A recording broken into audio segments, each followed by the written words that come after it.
I'm Justine Holmes. I work for Catchment Management Authority, and I just also am working with Melbourne University as well, Kirsten Parris, and I've also got Jane Petch here from Melbourne Water who's working on this project, along with other city mates. So,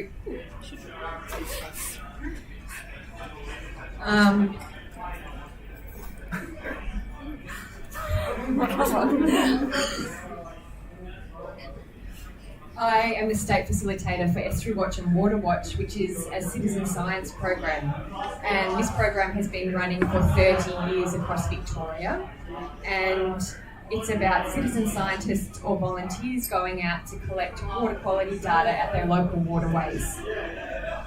It's founded on the principles of citizen science, and it really nurtures the connection between volunteers and their local environment, the waterways, the land that they're living on, and the land that they're living on.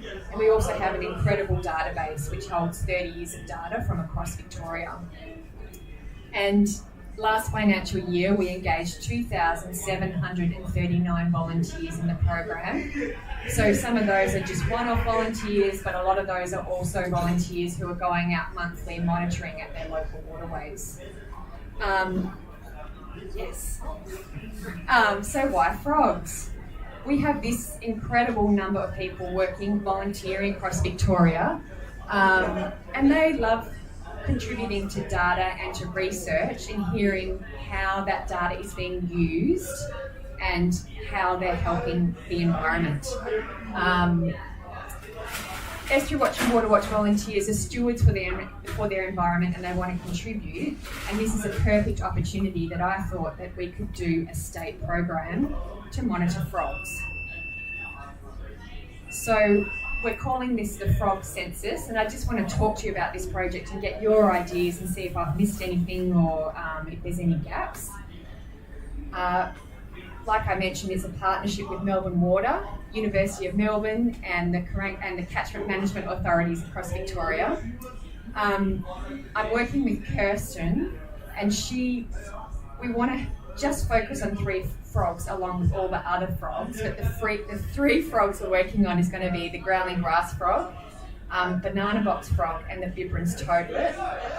And Kirsten has set up questions about these frogs, and they're basically going to be around distribution, breeding habitat, and the visibility of successful breeding. And we've chosen to use the Frog Census app that Melbourne Water has set up, and we can respond to those questions within this app, as well as have the calls identified as well. So with this project, I'm really excited because probably something that easily gets forgotten with citizen science is forgetting to report back to the citizens after they've done the work. And I think involving Kirsten and getting her to help with the research questions so they are going to be useful for her, she's going to be able to write the reports for us, which we can then feed back to citizen scientists to say, look, this is where your data is going and this is how it's being used. And it's also useful for Kirsten.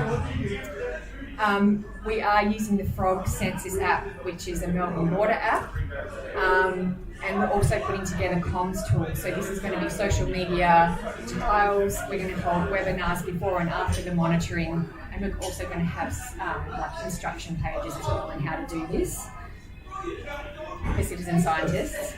And I just want to walk you through the Frog Census app. Has anybody used the Frog Census app in this room?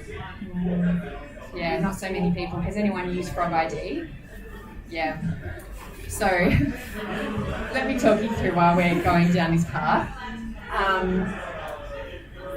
Frog ID is a little bit behind in their data. Does anybody know when their last set of records, what was the latest research that's been, the data that's been released? Is it 2022, Jane? Yeah. So with Melbourne Water, with the Frog Census app, we can get access to the data at the end of our monitoring period, and the CMAs, Melbourne Water, and any other researchers which are interested will be able to access the data in a raw format. And I'm going to get Kirsten to write reports on the data that we're collecting, so I can then give these to the citizen scientists. This data is also going to go to the Atlas of Living Australia, and it has a better location accuracy than Frog ID. And Jane, what were the stats that you said about frog census? Was it? Well, I just looked at their website recently, and obviously their data has to be whole of Australia, but they quote an 11 kilometre accuracy. Yeah, Frog ID is an 11 kilometre accuracy, which is... But the Melbourne Water app, because it's working on a much smaller scale, got much finer detail. Melbourne Water, which is a much smaller scale, has got much finer details, location details. So it's much more accurate. But we do have cons with the Melbourne Water app, and that older phones, it can be a little bit glitchy, and not all regional frog species are on the app. However, if you're out in the regions and you do identify a frog that's not on there, you can still submit the call. It will be identified, and then if we're getting a lot of calls, we will add that frog for the following year, because we'd like this to be a 4-year project. Yeah, it's an interesting one, but I really want to access this data, and I really want to give it back to the volunteers so they can see and hear from a researcher about how their data is being used. So I just want to put the question out to you guys. Is there anything that you're thinking of that needs to be improved, or are there any gaps that I've got in this project, or something that we haven't thought of that you can think of right now?